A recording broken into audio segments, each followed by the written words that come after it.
location.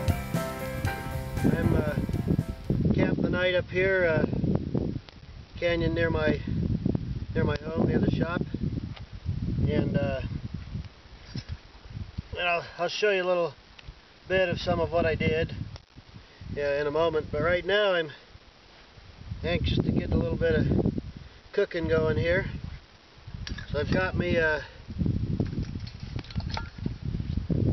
zebra pot right here. That pot's been under the heat right now. The water's been kind of boiling, well, close to it. Pretty warm. I add a little more water to it. Now I'm gonna boil me a couple eggs.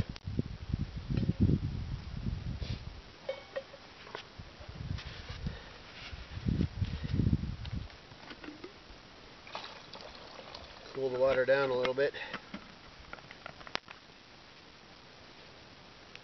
And then gonna take my couple of eggs here, drop them in there. Right now, this zebra pot has a little double boiler thing too. So what I'm gonna do is put that in the top and put water in there for some cereal. And then we'll go ahead and stick the lid on here, stick this whole affair back on the little hook here.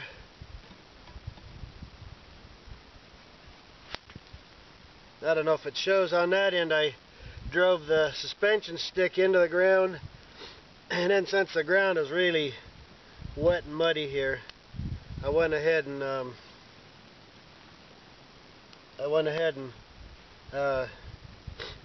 put a rock on top of it as well. Looking here for my tongs. I don't know what I did with my little tongs. Well, anyway. So anyway, I'm gonna let this kind of go, get me some eggs hard boiled, and then have me a little bit of cereal. I got me a little drink right here. I just scraped a few coals out of the fire once they're there and made me a little hot drink. It's not bad sitting where I'm sitting right now. I'm on a slope that faces south, so the other slope on that side got snow on it. This side is muddy and mucky for the most part. Under these couple of junipers right here, that's why I chose to stay here. They'd kind of sheltered a little bit, and the sun had got in here and dried the area right underneath the trees, so I slept over there underneath that one. I'll show you that in a minute.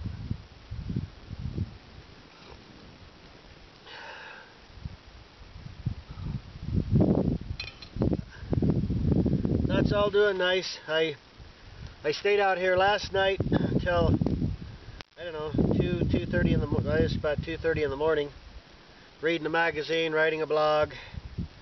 Just had a little fire about this size right here. You know, just for me, I don't need a big fire. This is plenty good to do what I need. So, you notice I haven't piled a bunch of stones around here, anything like that. I don't really need to do any of that sort of thing.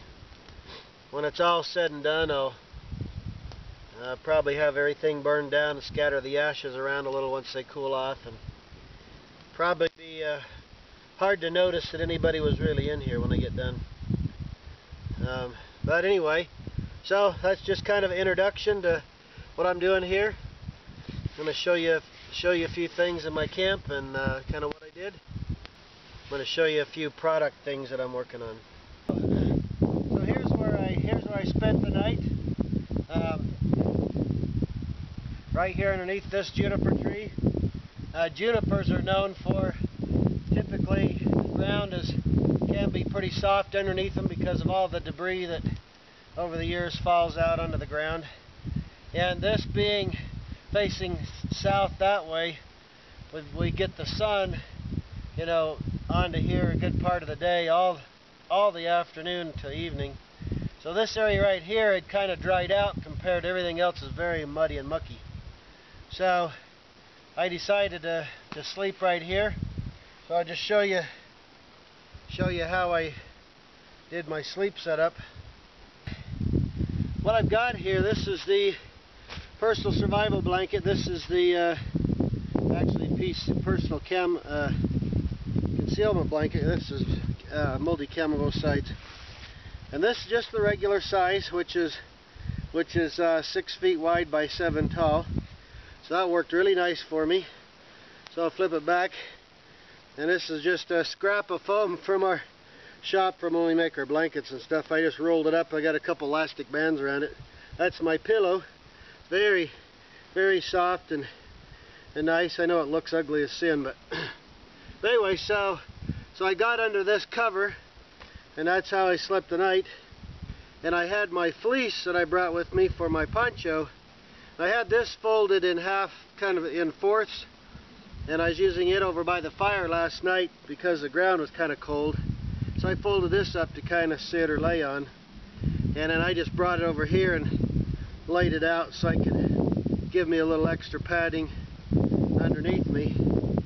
As you see, here's the bottom side of the blanket. Then underneath that, I have a bunch of juniper boughs from some of the trees around here.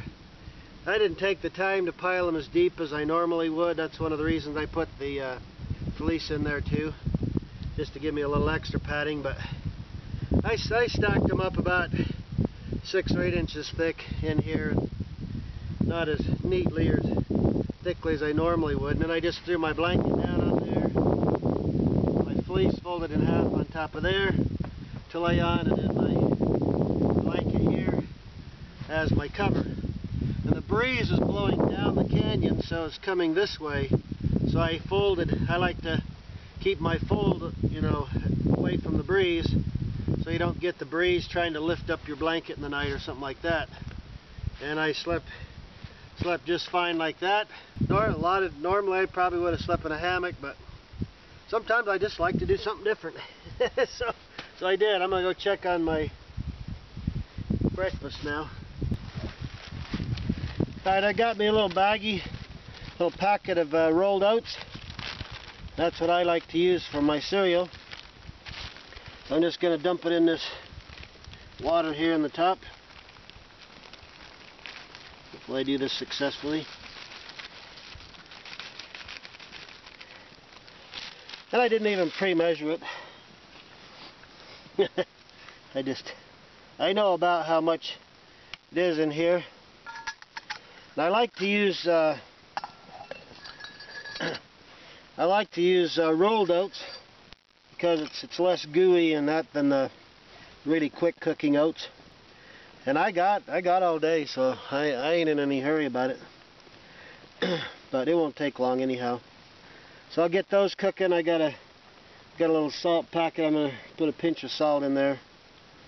And my eggs are coming along.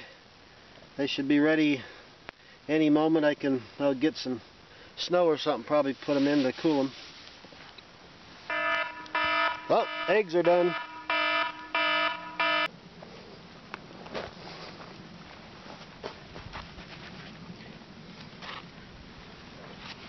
Alright, I should have checked my timer before I added my little cereal,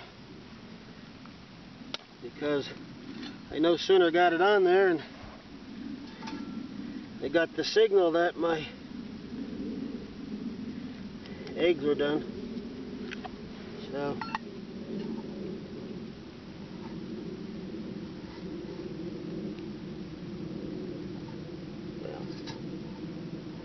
put that right there. Now we'll grab these eggs. One of them broke open because I had the water too hot. I got me some snow right behind me here. I'll put those eggs down there in the snow to cool off. Alright.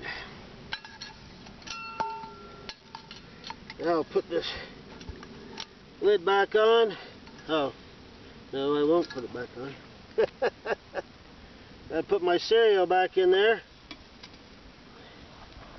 and then I can hang that up there. Let that keep going there. In fact, I think I'll leave the lid off. Let that finish up. So, onward and onward. Onward and upward, onward and something.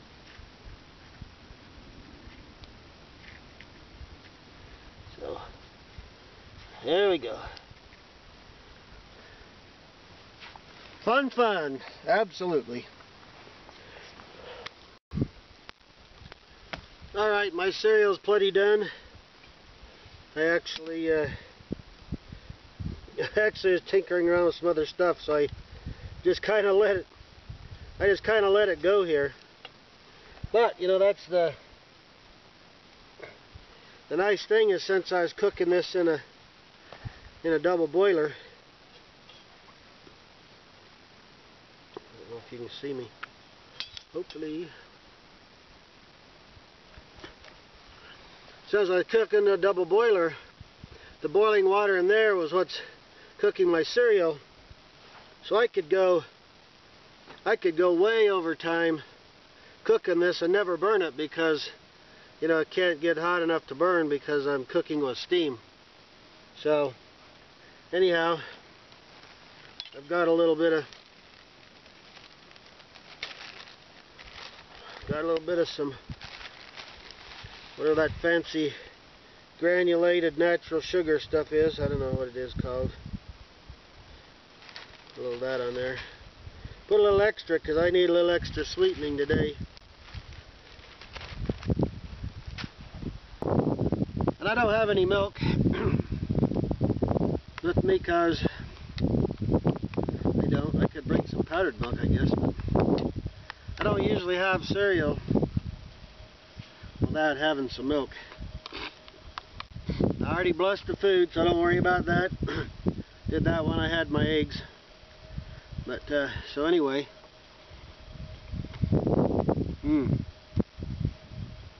that's very good. I love using rolled oats for oatmeal.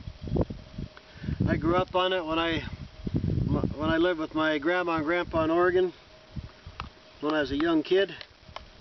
That's my grandma used to fix me oat cereal as rolled oats like this. And I like the texture and everything, unlike the quick cook stuff, you know. Got a little more chewiness to it, you know. But this tastes great. Going down good. Enjoy the rest of my breakfast here and then get on to some other kind of fun things today. And incidentally, now that I've used the spoon, the spork, we're probably going to go ahead and put these on our website. This is the Light My Fire titanium spork. I really like it because it's got a real fork, you know, with nice long tines on it. And the spoon is a nice big deep spoon. And I like that versus, I mean, I do use this one. It's kind of ugly looking because it's been in the thing. But you know, there's a spork, but it's only half of a fork and half of a spoon. The nice thing about this is it's a full spoon and a full fork. It's got a little serrated knife cutting edge I've used occasionally, but I've always got some kind of knife on me, so I don't really need that. But I love it because it's very light, it's very, very strong, and titanium everything. So probably look for us, we'll put those on with cooking supplies or whatever. So, well, I'm going to go ahead and eat this stuff and get ready to do some other fun projects here, show you some fun stuff. Okay, now with each poncho, as you know, you get a poncho from us, each one has 2 hanks of parachute cord, so 2 20-foot hanks, 40 feet of parachute cord. So if you have 2 people with you, you have 4 20-foot sections of parachute cord. So that's what you can help to use to string your ponchos up once you put them together. So I'm going to show you now I'm going to show you how we lay these things out and how we put them together. So I'm going to lay this out in a certain way here.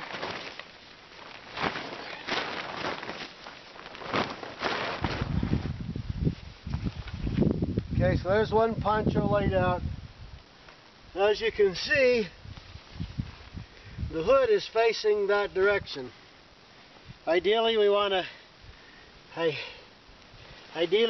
pitch these things so the hood is facing towards the ground. You can close it down with the drawstring and everything anyway, but ideally that's how you want to do it. Okay, so I've got both of these laid side by side. And don't ever walk across your ponchos needlessly like I'm doing, especially with muddy feet like this. It's not recommended. You don't have to. I just do it because I can. Alright, so then you'll have your parachute cord connector cord here. Now we've got all of our snaps on here, and this is designed to go. You just start at one end, snap that one together, go to the next one, snap that one on. Okay, so I've done that. Now you see the other wing of this thing.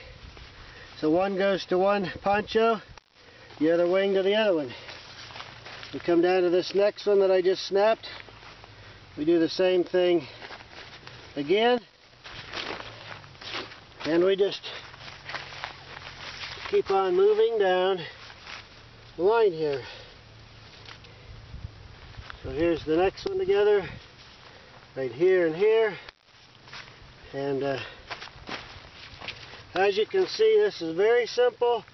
This is much easier than the other way, where you join the ponchos without any connector strip.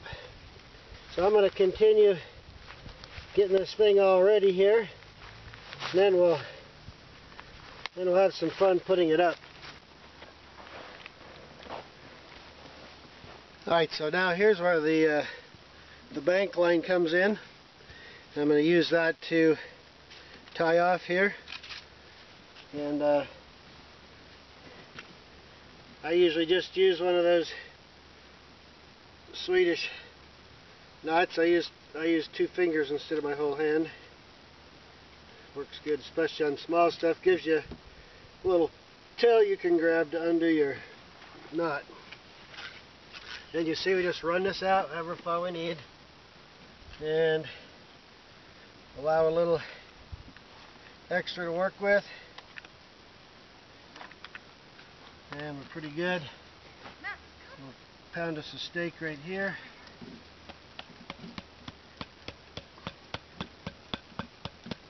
This might be a little tougher going in because the ground's a little drier out here.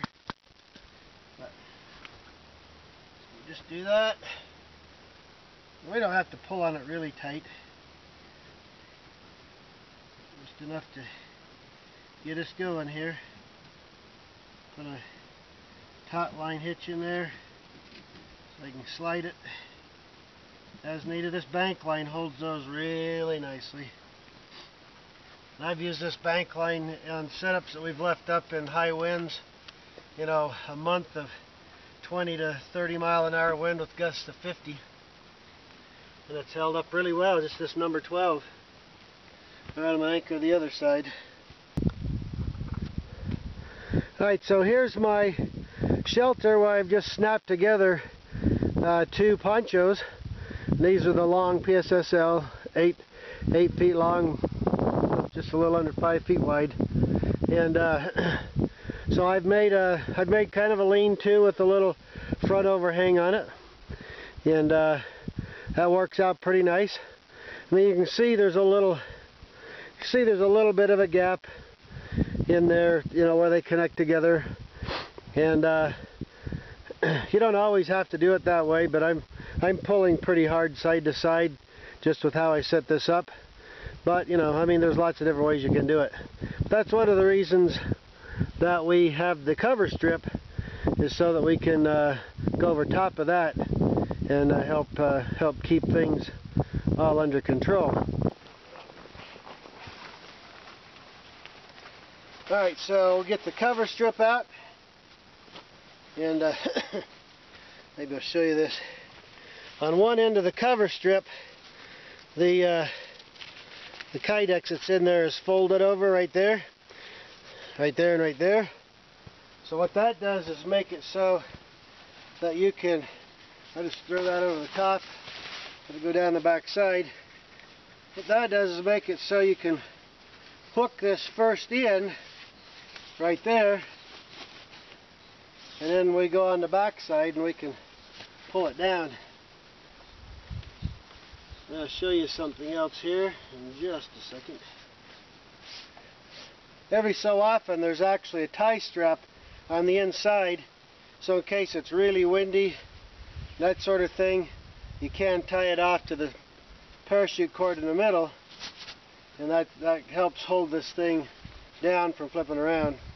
You see, that's why I said don't walk on them, because I ruined my camo. I walked on with my muddy feet. Alright, so here's those tie strips that's on there, and I just put it so it straddles the parachute cord that the snap connectors are on. And all I do is you just got to tie one overhand knot, and that'll hold all that into place.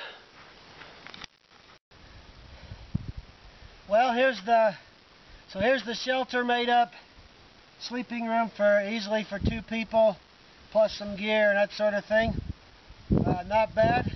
Little shelter for two ponchos. It's easy to join them together, and they're pretty decently weatherproof. And so this is kind of the lean-to setup with a front awning, and like I say, very cozy, very easy to do. So this is a project that'll be coming your way soon. Be available. I'm going to tweak it just a couple little more things, but all in all, this is virtually it. Well, I was getting ready to take this down and do a different setup. I just wanted to show you I'm using one of our Prusik loops right here. And so when I pull back on that tensions and it doesn't slide back this way.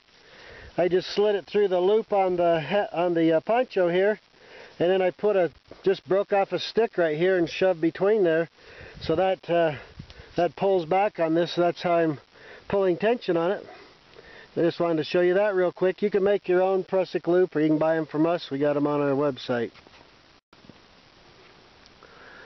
Alright, so what I did here is I rotated the poncho tarp setup by 90 degrees so that we're running lengthwise right to left instead of up and down. And then I pitched this out as this is an open canopy, kind of A-frame canopy. So I mean there's so many ways you can set this up. It's unbelievable. So I'm really loving this little adapter setup. I think this is going to work out really nice. There's a couple minor tweaks that I'm going to make in it, but I think overall that's going to be the deal. And like I say, this isn't for everybody. In fact, a lot of our gear isn't. You know, most of people using our gear, you know, we're kind of set out for people who are kind of independent thinkers, kind of want to do things their own way, something different, use their imagination, that sort of thing. And that's what we're allowing you to do here. More imagination with how you can use your poncho survival shelter to make it much more valuable, much more functional in your everyday life. So you see how nicely that cap lays over top, and it almost looks like it has little ventilation holes in it, but lays really nicely over top. Help keep you some nice protection from the rain, just so it just runs right off of there. We do have a couple of tabs that we did put on here, right there and right over there on each side, just in case you really got in some extreme conditions and want to tie off a little bank line cord or something to that section there to try to hold it down a little more or something. I mean, you know, there's there's all kind of possibilities, whatever your imagination will take you to. Well, this shelter's got lots of room in it. Nearly 8 by 10. Not bad for 2 ponchos that you might have with you anyhow. Just add a connecting strip kit, and you're good to go. And you can see, like, another person could easily sleep right there. Still got room for gear. And this is kind of an open A-frame canopy type setup. So, very multifunctional gear. That's what we make at Wilderness Innovation. So here I am inside of here. You know, canopy A-frame type setup with pull-ups in the center on each end just for a little more visibility. You know, just another one of dozens of ways that you can probably set this 2 ponchos up as a tarp. And really, you can also set 3 or 4 up with additional connector strips. So there's a lot of possibilities in how you set this thing up. So anyway, this is Perry Peacock with Wilderness Innovation. Just showing you a little bit more of something we're working on. Going to probably come to market pretty quick with this. This will work with every poncho that we've ever made on up through now and in the future. So it doesn't, you know, if you've already got something, you know, we can get it in your matching fabric and all that sort of thing. So it gives you a lot more functionality that you can add to already something that's pretty got a pretty wide range of uses. So we're just enhancing this further, and we're going to even have some more things that we're going to do in the future to even add more value to your poncho survival shelter. So anyway, once again, Perry Peacock Wilderness Innovation, having a great time up here in the late winter time, camping and playing around with this stuff and everything. And it's great. I love being outdoors. I always say I can't get enough of it. Hope you have a great time outdoors. Be safe. If you use our gear, you know, make sure you know all the functionality of it. Be creative. Use your imagination. Make the most out of it. That's half the fun. Have a great day. Bye.